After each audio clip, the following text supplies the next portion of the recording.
तो अंतर्जात बल का एक सामान्य से परिचय हम लोगों ने किया था कल। वलन क्या होता है, भ्रंश क्या होता है, ये सारी चीजें पढ़ी थी हम लोगों ने। अब हम आकस्मिक अंतर्जात बल के ऊपर पढ़ेंगे हम, ठीक है। दो टॉपिक हमारे अंदर हैं, दोनों के दोनों टॉपिक विस्तृत रूप से अध्ययन करना है। पहला टॉपिक हमारा ज्वालामुखी रहेगा, दूसरा टॉपिक हमारा भूकंप रहेगा। तो यहां से मैं शुरू कर रहा हूं।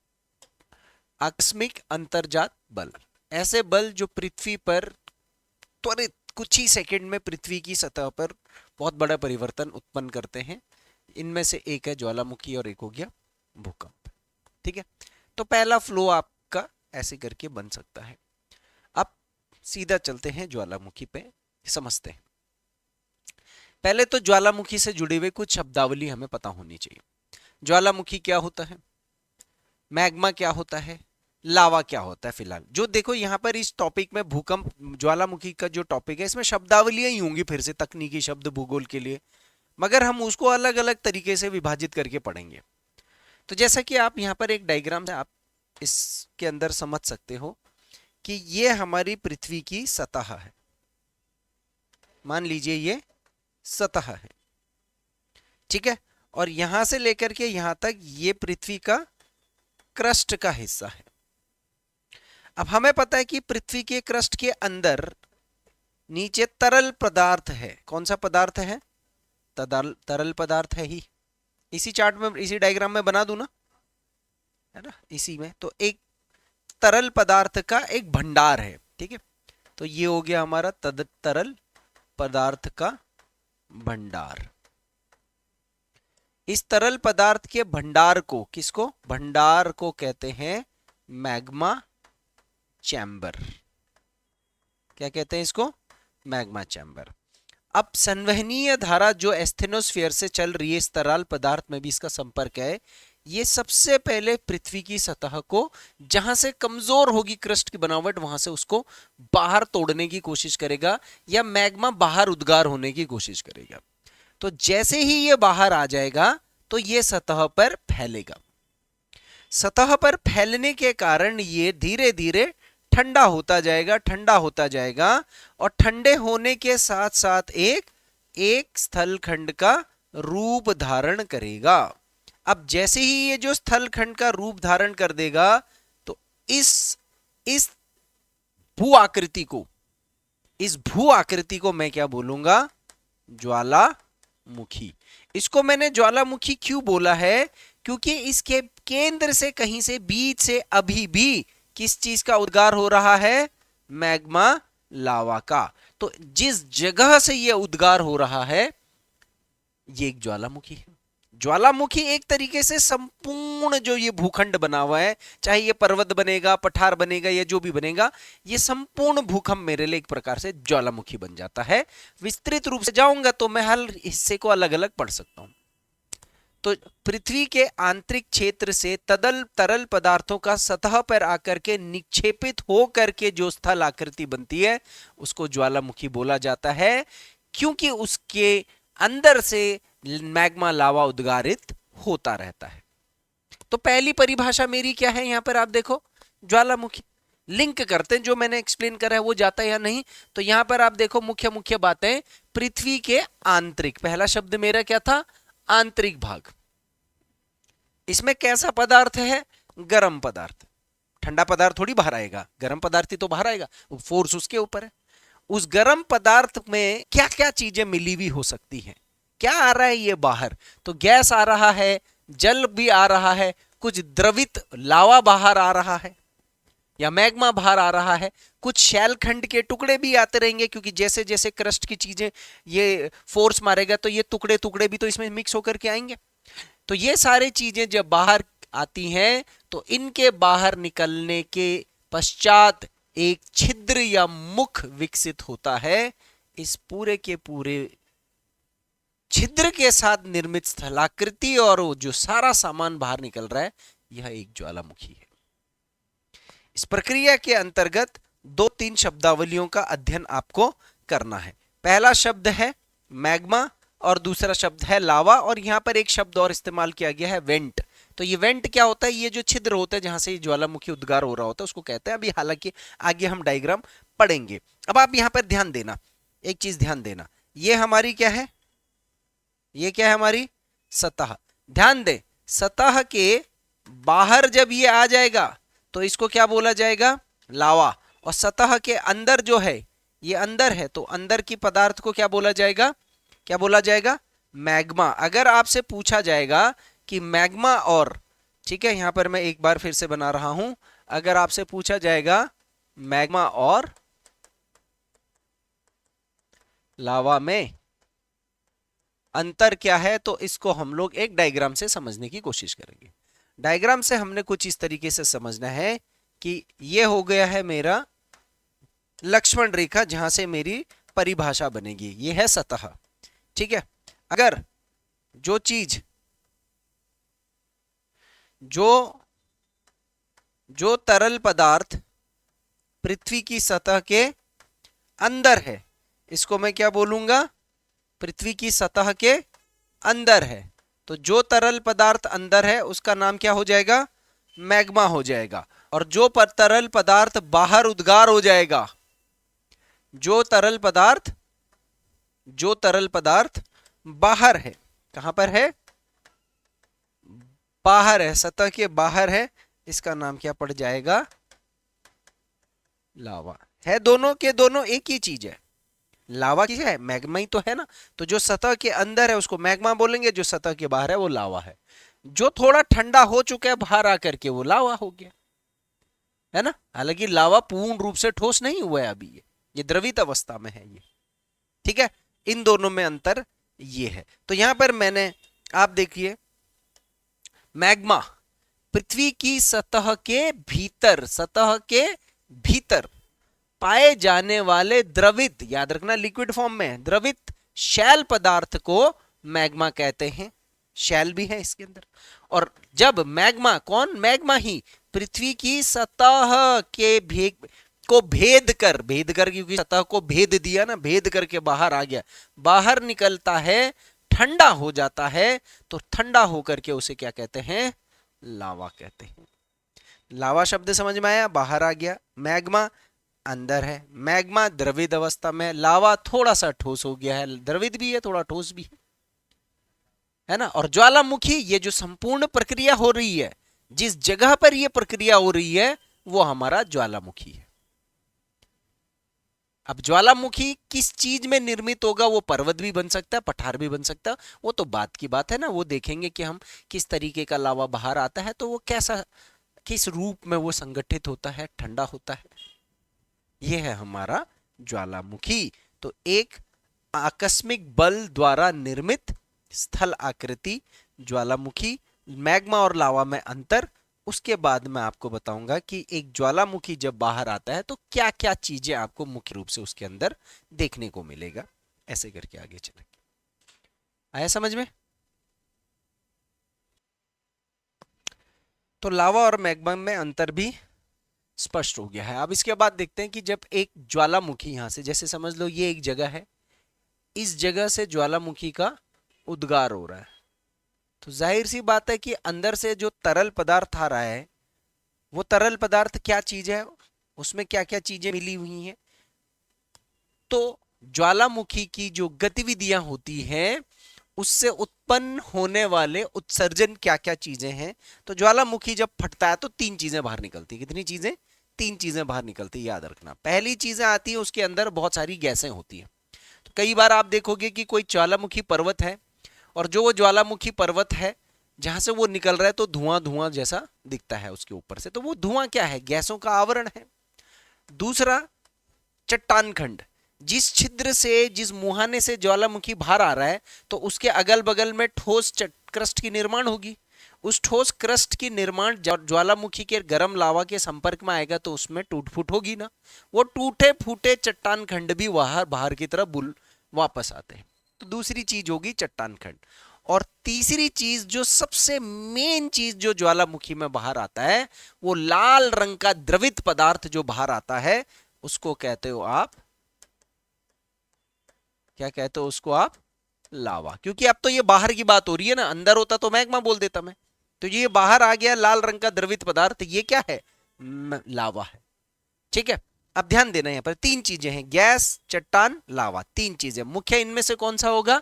लावा होगा। ठीक है, गैसें जो होगी, अब ध्यान दो, जैसे ये ज्वालामुखी का उद्गार हो रहा है, यहाँ पर एक कार्टून पिक्चर है इसमें से, तो यहाँ पर देखो कई सारी गैस बना रखी है, नाइट्रोजन हो गया, H2O। H2O तो वैसे पानी का फॉर्मूला है, लेकिन यहां पर ये गैसीय रूप में होगा तो ये क्या हो जाएगा?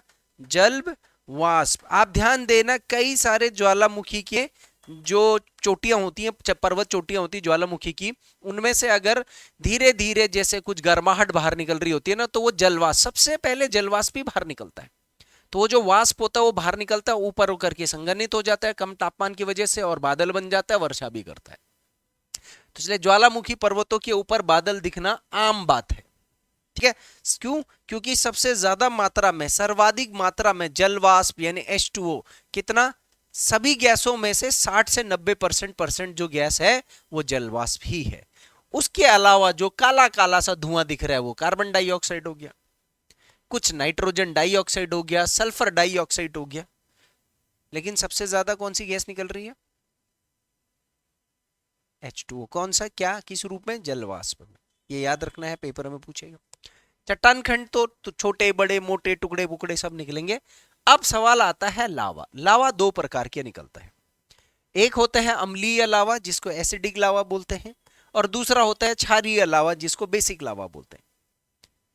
अब सर लावा तो लावा होना चाहिए, ये तो लावा निकल रहा है, हमें तो दिख रहा है ये लावा निकल रहा है, ये लावा निकल रहा है, ये तो खैर चट्टान खंड है टुकड़े टुकड़े, लेकिन लावा को अम्लीय क्षारीय क्यों करना है? क्योंकि इसी अम्लीयता और क्षारीयता के आधार पर आगे आप स्थल आकृतियों को समझ पाओगे।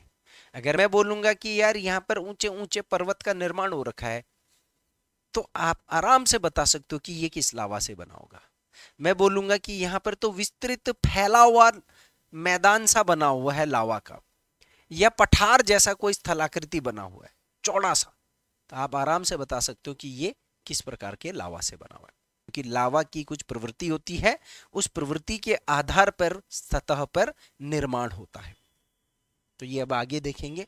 ये तीन चीजें हमारी ज्वालामुखी की उद्गार की गतिविधि से उस छिद्र से बाहर निरंतर निकलता रहता है। करते हैं सबसे पहले अब लावा की प्रवृत्ति समझते हैं। ठीक है, सिर्फ हमने बस लावा कितने प्रकार का होता है ये देखना है और उसे क्या होता है। अब आप यहां पर आप देखो, ये पानी के बीच में एक शंकु बना हुआ है, बना हुआ है। कैसा पहाड़ दिख रहा है ये बहुत चौड़ा पहाड़ है या लंबा ऊंचा पहाड़ है? इसकी चौड़ाई कम है, काफी खुरदुरापन दिख रहा है। अभी भी आप देख सकते हो ये यहां से ज्वालामुखी निकल रहा होगा, तो ये क्या बना हुआ है? बादल क्यों बने हुए हैं यहाँ पर? वाष्प की वजह से बने होंगे, है ना। तो एक तरीके से शंकुनुमा आकृति दिख रही है। इसका मतलब जब इसके अंदर से कहीं से अभी भी जब मैग्मा निकला है, तो पहले तो जब निकला होगा तो ये वाला हिस्सा आया होगा, तभी तो ये ठंडा हुआ है और पर्वत बन गया है। ये फैला नहीं है, अंदर से आया होगा, यहां पर फैला होगा, फिर यहां पर, फिर यहां पर, फिर यहां पर, फिर यहां पर, और आज ये बस आज ये यहीं पर ही हो रहा है जो हो रहा है। इसका मतलब यहां से जब लावा निकला होगा तो गाढ़ा लावा निकला होगा। कैसा? गाढ़ा, चिपचिपा नहीं होगा, चिपचिपा चीज फैलता है, तो गाढ़ा लावा था ये। और जो ये गाढ़ा लावा होता है इसको अम्लीय लावा बोलते हैं। कौन सा लावा बोलते हैं? इस अम्लीय लावा के अंदर एक तत्व होता है जो क्रस्ट में हमने पढ़ा था ना, सिलिका मैग्नीशियम। तो एक तत्व की वजह से इसका गाढ़ापन और अम्लीयपन तय हो जाता है और वह है सिलिका। तो अगर इस लावा में सिलिका की मात्रा अधिक है, किस चीज की मात्रा अधिक है? 60% से ज्यादा सिलिका की मात्रा है, तो पृथ्वी के अंदर जो मैग्मा होगा वो अम्लीय लावा होगा, और उसमें सिलिका ज्यादा होगा तो जलवाष्प क्या होगा? जल क्या होगा? द्रवीय द्रवपन कम होगा। जब वो बाहर आएगा तो जल्दी क्या हो जाएगा? ठंडा हो जाएगा। ठीक है, तो अधिक सांद्रता होती है। सांद्र का मतलब क्या होता है? गाढ़ापन। गाढ़ा अधिक है, चिपचिपा अधिक है और हल्का रंग का होता है, इसमें डार्क कलर नहीं होता है, इसका लाइट लाइट ग्रे रंग का होता है ये। और ये जब ऊपर आता है तो ये गुंबदकार या शंकुनुमा संरचना बनाता है। कैसी संरचना बनाएगा? या तो बड़ा सा गुंबद बनाएगा और या तो फिर एकदम शंकु की तरह बनेगा। ऐसा गुंबदकार या शंकुनुमा जो संरचना है उससे ये किस चीज का निर्माण करता है? एक स्थलाकृति की बात करूं तो ये ज्वालामुखी पर्वत का निर्माण करता है। एक उदाहरण दे रहा हूं मैं, जैसे ऐसे कई कई उदाहरण है। अभी तो हमने एक क्लास और पढ़नी है जिसमें बहुत सारे ज्वालामुखी पढ़ने हैं, मैपिंग करनी है, इंडिया वर्ल्ड ज्योग्राफी के हिसाब से एग्जाम्पल लिंक करने हैं। लेकिन क्योंकि मैं आपको अम्लीय लावा बता रहा हूं तो अम्लीय लावा द्वारा निर्मित एक ऐसा ज्वालामुखी पर्वत जो है उसका एग्जाम्पल है स्ट्रोम्बोली, इटली में। स्ट्रोम्बोली कहां पर है? इटली में। बहुत इंपॉर्टेंट है। भूमध्य सागर का प्रकाश स्तंभ भी बोलते हैं क्योंकि भूमध्य सागर के बीच में खिला हुआ है और ऐसे रात के टाइम पर ऊपर से आग जैसा दिखता रहता है। ये जो ज्वालामुखी है ये स्ट्रोम्बोली है, इटली का। मैप पे भी देखेंगे कौन सा है ये, स्ट्रोम्बोली इटली का। इसी प्रकार का एक और पहाड़ है जिसका नाम है पाइडी डोम। पाइडी डोम ऐसे करना, पाइडी डोम। पाइडी डोम कहां पर है? फ्रांस में। सारे तो मैप पे नहीं मिलेंगे, कुछ गूगल भी करने पड़ सकते हैं हमको। ये बात समझ में आ गई? तो ये है आपका स्ट्रोम्बोली। समझते हैं स्ट्रोम्बोली कैसे बना हुआ है समुद्र के अंदर। एक थोड़ी सी आप यहां पर ध्यान दो कि जैसे हमारा ये अफ्रीका है, यहां पे मैप में मैं बता रहा हूं थोड़ा सा, ये हमारा कौन सा क्षेत्र हो गया? अफ्रीका हो गया, ठीक है। और ये हमारा कौन सा देश हो गया? ये यूरोप हो गया। ये क्या है? यूरोप। ये क्या है? अफ्रीका। अब यहां पर आप ये देश देख रहे हो, ये देश कौन सा है? इटली। इन दोनों के बीच में ये कौन सा सागर है? भूमध्य सागर। नाम सुना हुआ है ना? अब इस भूमध्य सागर के इटली के दक्षिण तट पर यहां पर बना हुआ है कौन सा ज्वालामुखी पर्वत भूमध्य सागर में? स्ट्रोम्बोली। देश के हिसाब से कौन से देश में आएगा ये? इटली में आएगा। अब ये ऐसा क्यों बना हुआ है? अब यहां पर देखो, क्योंकि अफ्रीकी प्लेट जा रही है इस तरफ को और यूरेशियन प्लेट आ रही है इस तरह को, और जब दो प्लेटें आपस में टकराती हैं तो जहां टकराती हैं समुद्र के अंदर ज्वालामुखी पर्वत का निर्माण होता है। ये मैंने महाद्वीप द्वीप का निर्माण होता है, ये मैंने बताया है ना आप लोगों को पहले भी। प्लेट विवर्तनिकी वाला कॉन्सेप्ट पढ़ा था आप लोगों ने, तो अब देख लीजिए। अब यहां पर देखो, एक उदाहरण के तौर पर ये है आपका अफ्रीकी प्लेट, सॉरी यूरेशियन प्लेट। ये आ रही है अफ्रीकी प्लेट। अफ्रीकी प्लेट भारी है तो वो नीचे जा रही है, और इस जगह पर फिर यहां पर नीचे क्या है?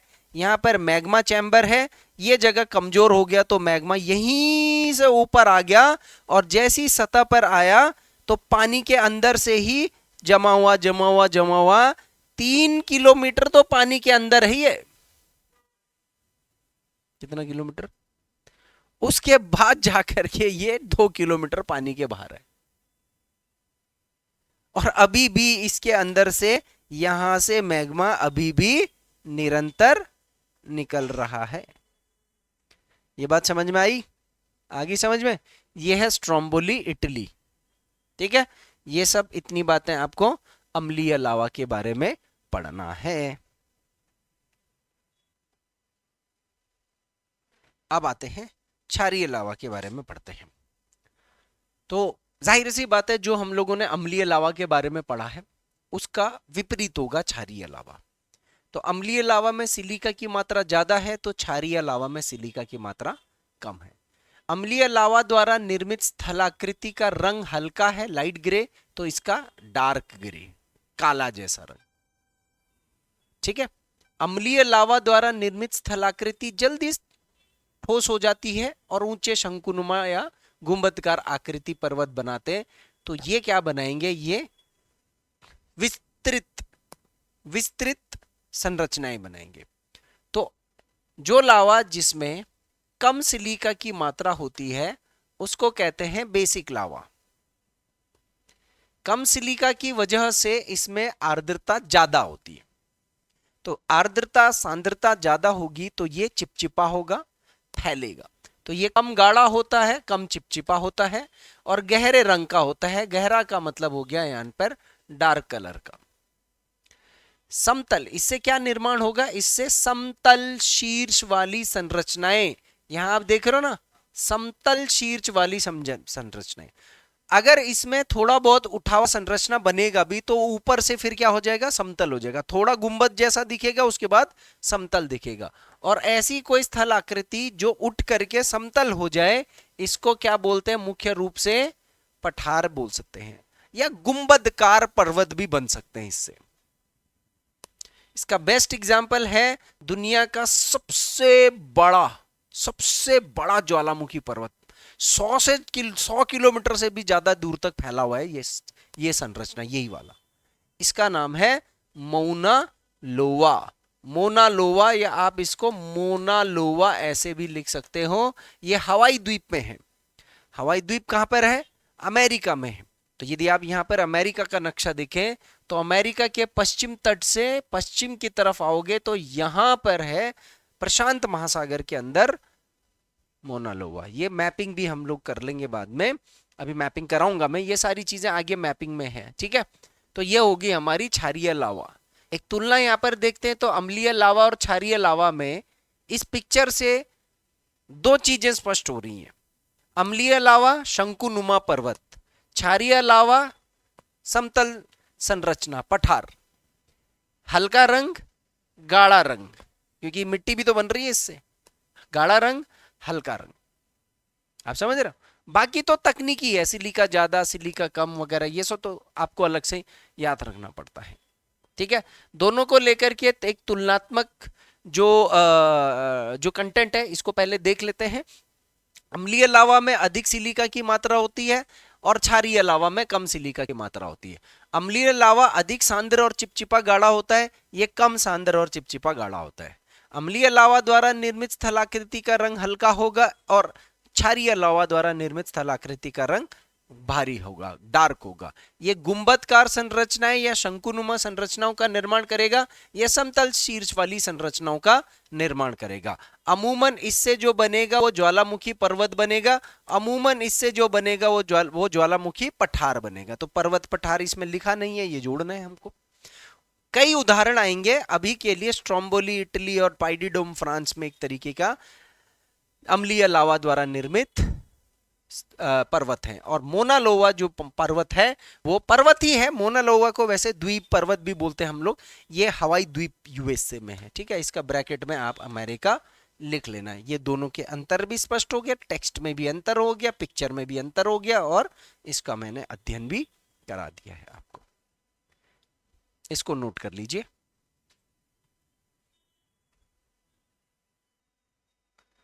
तो दोनों में तुलना हो गया है, अम्लीय लावा हो गया, क्षारीय लावा हो गया, दोनों की तुलना हो गई है। अब पढ़ते हैं अगला टॉपिक, ज्वालामुखी के प्रमुख बाहर, ठीक है। ये जो ज्वालामुखी के प्रमुख बाहर है ये सतह के बाहर के भाग है, ठीक है। सतह से बाहर, ठीक है। अभी यहां पर सतह के अंदर वाले भी भाग पढ़ने हैं, अंतर्वर्धी और बहिर्वर्धी। इनको आप बहिर्वर्धी भाग भी बोल सकते हो। इंग्लिश में इसको कहते हैं एक्सट्रूसिव पार्ट्स ऑफ वॉल्केनो, ठीक है। थोड़ा सा आप ध्यान देना है। पहले एक डायग्राम बना के मैं आपको कुछ चीजें बताता हूं यहाँ पे, ठीक है। इसको समझने से पहले एक डायग्राम देख लेते हैं, फिर चीजें और क्लियर हो जाएंगी। देखिए, सबसे पहले तो मुझे क्या लगाना है, सतह लगानी। अब जब जो सतह है, देखो जहां से मैग्मा का उद्गार होता है, समझ लो मेन जो जहां से खूब सारा मैग्मा है, तो इसको मैं बोल देता हूं मैग्मा चैम्बर। अब ये मैग्मा जब बाहर आता है तो कई बार अंदर ही अंदर कई तरीके से ऐसे अंदर ही अंदर कई तरीके से ऐसे संरचनाएं बना रहा होता है ना। अंदर भी तो संरचना बना रहा होगा ना। और फिर ये क्या करता है, ये बाहर भी आ जाता है। ऐसे बाहर आ जाता है। अब जब ये बाहर आ जाता है तो ठंडा होकर के ये क्या बनाता है, ऐसी संरचना बनाता है। अब हमको तो क्या दिख रहा है, बाहर दिख रहा है। ये हिस्सा क्या हो गया हमारा, बाहर। ये वाला हिस्सा क्या हो गया है, आंतरिक। अब सोचो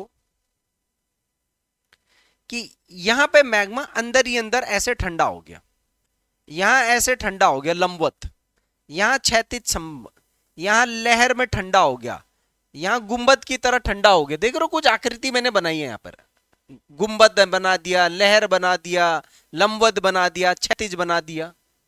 हो सकता है जहां से मैग्मा निकल रहा हो ये भी ठंडा होने लग गया हो धीरे धीरे, ऐसा भी तो हो सकता है ना।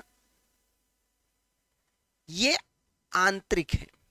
कौन से वाले हिस्से हैं, अंतर्वेदी। इनको क्या बोलेंगे हम लोग, इनको बोलेंगे अंतर्वेदी, अंतर्वेदी भाग, ज्वालामुखी के अंतर्वेदी भाग।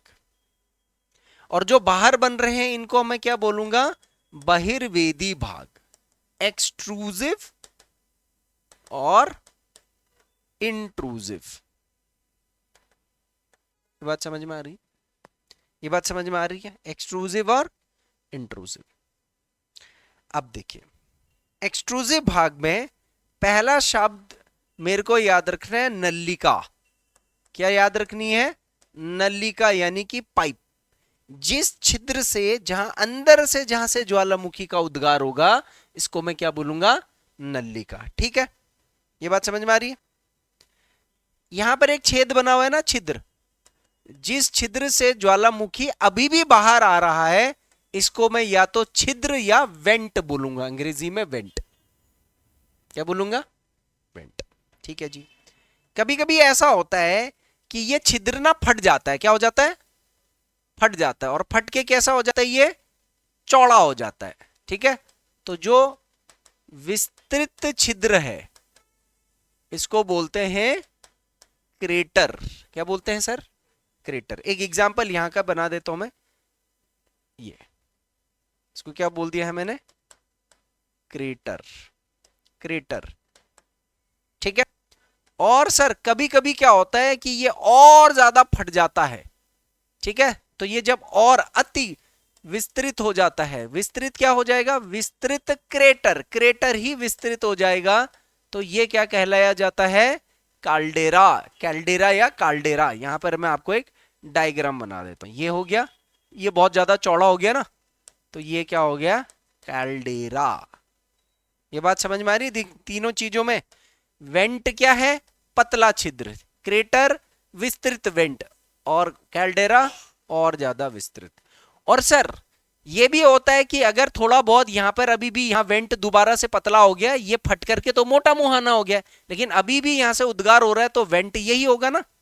तो ऐसा हो सकता है कि यहां से भाप वाप निकलेगा, तो यहां पर पानी वानी होगी, तो यहां पर एक झील का निर्माण भी हो जाता है। अगर यहां झील का निर्माण हो जाएगा तो इसका नाम क्या हो जाएगा, क्रेटर झील। स्थलाकृति याद है, तो ध्यान दें मेरी बात पे एक बार। यहां पर फिर से बाहर का हिस्सा छिद्र, पहला छिद्र, दूसरा क्रेटर, तीसरा कैल्डेरा, चौथा नलिका, और सर एक और चीज भी तो याद रखो, ये भी तो बन रहा है कुछ पहाड़, तो ये क्या है, ज्वालामुखी शंकु।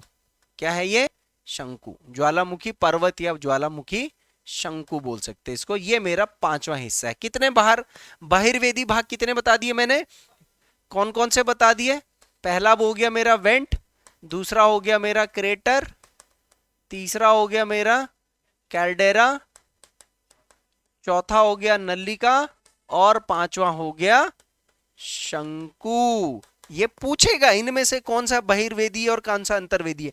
इतनी बात समझ में आती है, आती है। इस डायग्राम को कंप्लीट कर लें पहले। यहां पर देखो, ये अगर मैग्मा चैम्बर ही ठंडा हो गया तो इसको कहते हैं बैथोलिथ। क्या कहते हैं, बैथोलिथ। बैथोलिथ क्या हुआ, ठंडा मैग्मा चैम्बर। याद रखने के लिए एक एक कीवर्ड में सबके लिए लिखूंगा, ठीक है, ठीक है।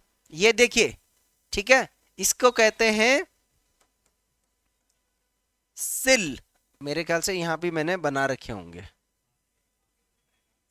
ये है सिल, ठीक है, ये लगाना, ये है सिल, ये है सिल। सिल क्या है? क्षैतिज, क्षैतिज में ठंडा हो गया मैग्मा। उसके बाद आता है एक डाइक, डाइक क्या है? लंबवत, लंबवत संरचना, ठीक है। इसमें देखिए यहां पर चैल्कोलिथ, चैल्कोलिथ क्या है? लहरदार, कैसा? लहरदार, ठीक है। उसके बाद आता है एक फेल्कोलिथ, ठीक है। फेल्कोलिथ कैसा आ जाएगा? गुंबदकार।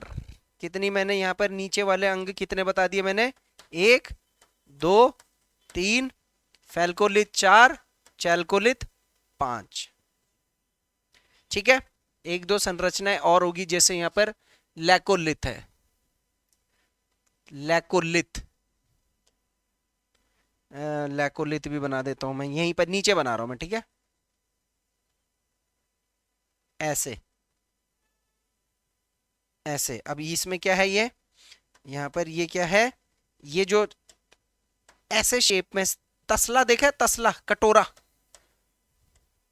कटोरा या तसला, तो इसको मैं क्या बोलूंगा? लैक लैकोलिथ, क्या बोलूंगा? लैकोलिथ। किसकी तरह है? तस्तरी या फिर कटोरा। किसकी शेप का है ये? कटोरा के शेप का। ये मेरी 6 आंतरिक संरचनाएं होगी। और ध्यान दीजिएगा, ये जो सब अंदर बन रहा है इनको कहते हैं पातालिक चट्टाने। क्या कहते हैं? पातालिक। आपने आग्नेय चट्टान पढ़ा था ना, उसमें मैंने पाताली चट्टाने बताई थी। आग्नेय चट्टानों में ये सब आग्नेय तो है, लावा से बन रहा है, अंदर बन रहा है आग्नेय है, ये सब आग्नेय चट्टान के पाताली चट्टानों का उदाहरण है। एक बार दोबारा से समझ लेते हैं, ठीक है, एक बार दोबारा से समझ लेते हैं। जो चट्टाने मैग्मा की सतह के बाहर आकर के जो जो अंग हैं, एक तो जिस रास्ते से मैग्मा बाहर आएगा उसको कहेंगे नलिका, वेंट। जिस छोटे से छिद्र से बाहर आएगा, निरंतर आता रहेगा, उसको वेंट कहेंगे। वेंट कभी कभी ब्लास्ट हो जाता है, फट जाता है, तो वो क्रेटर बन जाता है, विस्तृत छिद्र।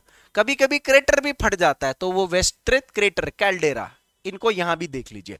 उसके साथ जो शंकु बन रहा है ठंडा होकर के, इसको ज्वालामुखी शंकु बोलते हैं। ये 5 चीजें बन रही हैं बहिर्वेदी। उसके बाद सतह के अंदर भी लावा ठंडा होता है, क्योंकि गैप गूप में जाएगा, बाहर निकलने की कोशिश करेगा, तो अंदर जो है वो शेप के हिसाब से इनके नाम रखे गए।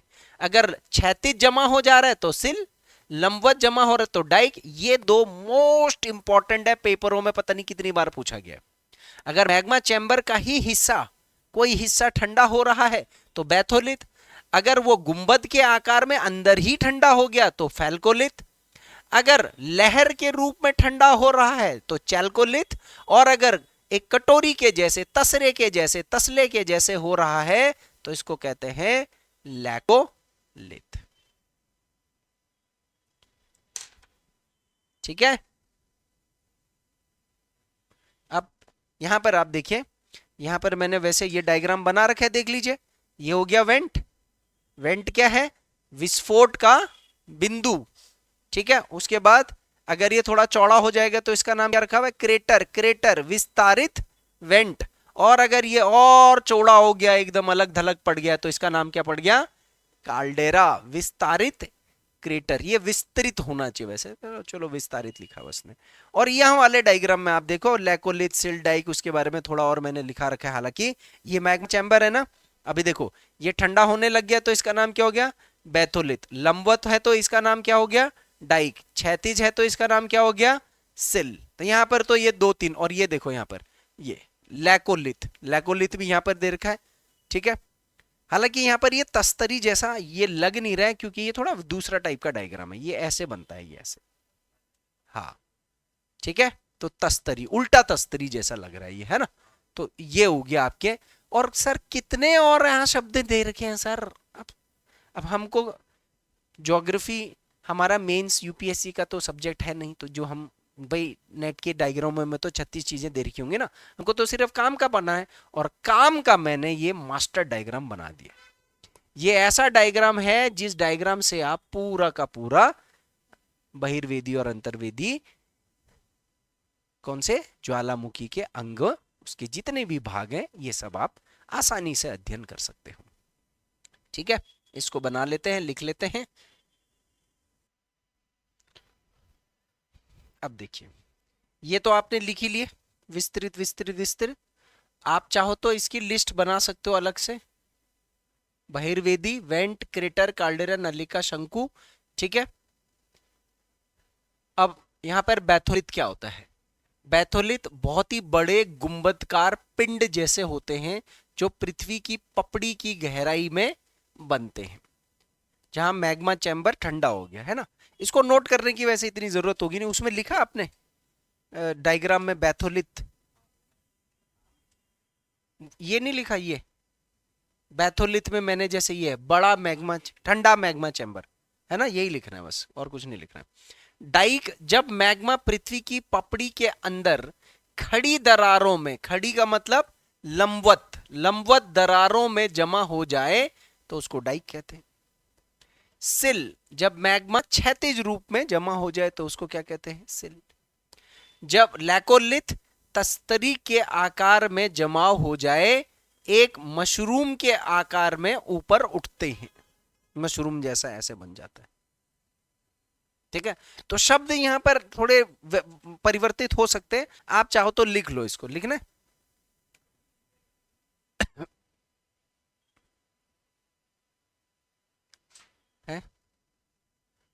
ठीक है, तो ये आपके ज्वालामुखी के ये हो गए हमारे ज्वालामुखी के अंग। तो आज हम लोगों ने क्या क्या पढ़ा है, देखो पहले एक बार रिवाइज करते हैं। ज्वालामुखी की परिभाषा, ज्वालामुखी से उद्गार होने वाले तत्व, गैस कौन कौन से होते हैं, चट्टान खंड और लावा, लावा कितने प्रकार का होता है, क्षारीय अम्लीय, अम्लीय लावा, क्षारीय लावा की प्रवृत्ति, उदाहरण। ठीक है, उसके बाद हम लोगों ने पढ़ा है ज्वालामुखी के अंग। ठीक है, तो ज्वालामुखी के बहिर्वेदी अंग और अंतर्वेदी अंग। अब हमने पढ़ना है ज्वालामुखी के प्रकार। तो दो तरीके से हम ज्वालामुखी के, तीन तरीके से पढ़ते हैं हम वैसे ज्वालामुखी। एक तो लावा के हिसाब से जो अम्लीय क्षारीय हो ही गया, एक अभी हम पढ़ेंगे उद्गार के हिसाब से, और एक हम पढ़ेंगे समय अवधि के हिसाब से कि कितने कितने टाइम में ज्वालामुखी फटता है, मतलब तो इसके हिसाब से पढ़ना है। सर्वाधिक उदाहरण हमें अवधि के उसमें से देखने हैं, जो जो ज्यादातर सब जगह में पूछता है। तो इसको आज यहीं पर सीमित करते हैं।